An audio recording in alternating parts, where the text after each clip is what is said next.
Hi, MPs. I don't know if you know who I am, but hopefully by the end of this, you won't forget. I know it's easy to forget who we are, so let's see if this one sticks. I served my country at the age of 18. I went to war on behalf of you. A war I now know, and so many of us know, was built on lies. I've buried friends under the same flag hanging in this room, and I've watched the same flag burned outside these walls while you all stand silent, calling it freedom, when we all know it's terrorism. Here's the truth.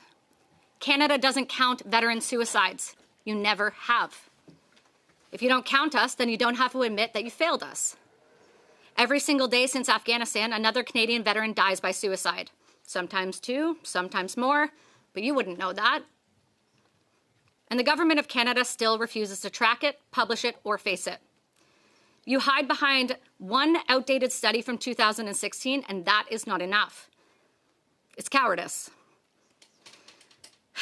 We came home to neglect, bureaucracy, and betrayal. And when veterans reach out for help, this government sends investigators, not healers.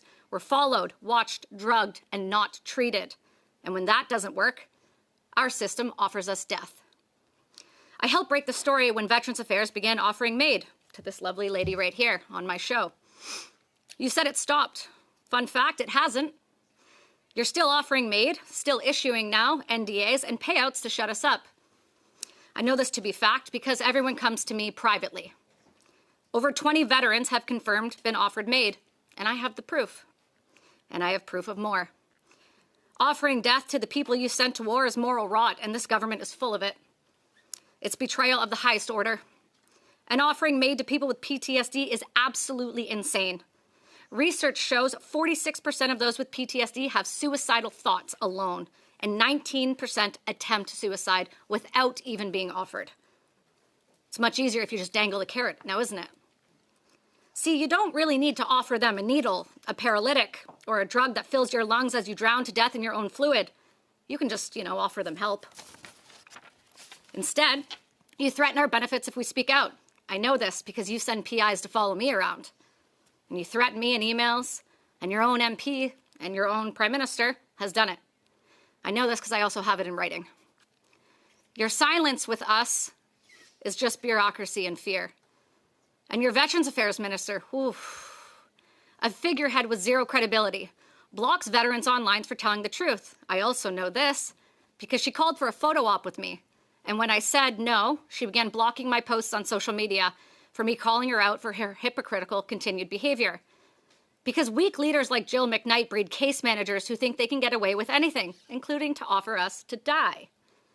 One of the reasons I say this so confidently is because I just did a press conference this morning with MAID and the expansion you guys are all wanting to roll out.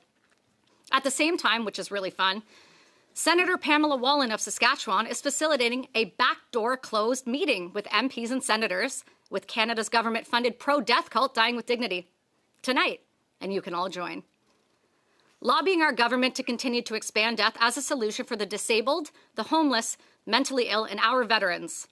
The senator who says she cares about veterans' lives built a political platform off of us, and today she is lobbying in another room to kill us. You don't fix a broken system by euthanizing it, people. And while you fund death and continue to expand in 2027, you deny life-saving treatments. I don't know, psychedelic-assisted therapy, let's take that. A proven, peer-reviewed study and treatment to treat PTSD and depression. Other nations across the globe not only study it, but successfully use it. And Canada continues to bury it in red tape.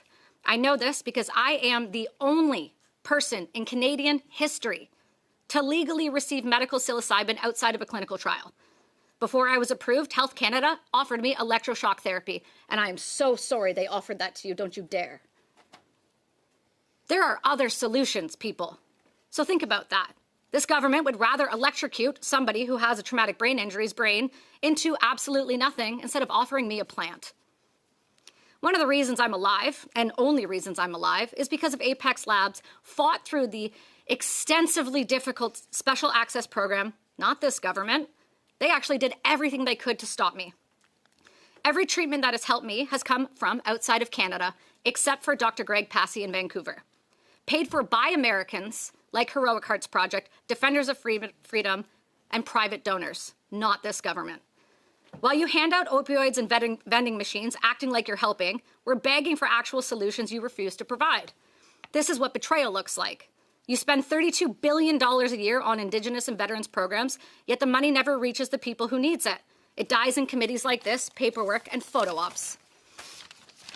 Meanwhile, $500 million go to foreign wars, while the soldiers who fought for this one can't get basic care. So let's be radically honest here, shall we? This room, this hearing, is theater, and every single one of you know it. Because somewhere in this country that used to look and act, smell, talk, and walk like Canada, a veteran won't make it to the morning. A family will lose their loved ones. A child will grow up without a parent, and the void they will leave will never, ever be filled. It won't be because they were weak, not because they didn't try every single minute of their life just to keep breathing.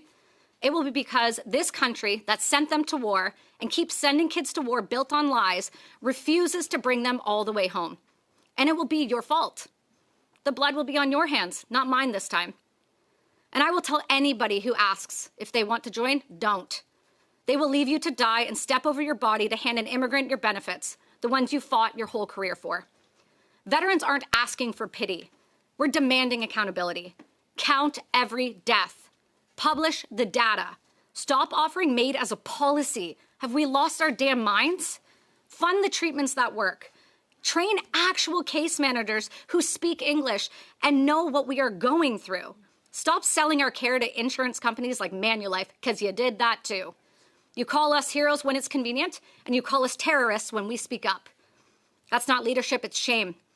We were trained to fight for this country, and now we're forced to fight against it, just to stay alive after serving it. So yes, I live with PTSD, a traumatic brain injury, major depressive disorder, hearing loss, and treatment-resistant depression.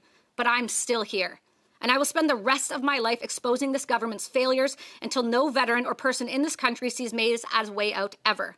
And if you ignore us after today, every suicide that follows will belong to you. Because what you refuse to confront, you choose to allow. Fund the real solutions. Stop choosing drugs and death over healing and humanity. We have a saying in the military, we never leave anyone ever behind. It's time this government starts living by that. Thank you.